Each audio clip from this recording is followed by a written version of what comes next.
Ahojte priatelia karonisti. Dnes si ukážeme malý trik, ako si po zime jednoducho vyčistiť vašu kedrovú lištu na vašom obytnom aute alebo obytnom karavane. Potrebujeme na to iba klasickú sťahovaciu pásku pre elektrikárov. Jednoducho ju zaťahneme.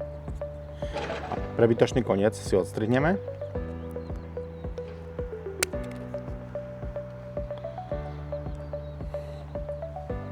Takto to má vyzerať. A poďme si teraz ukázať, ako ju vyčistíme. Takto jednoducho si túto pásku vložíme do kedrovej lišty.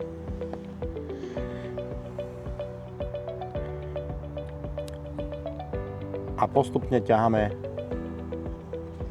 po celom obvode a všetku špínu si z tejto lišty odstránime.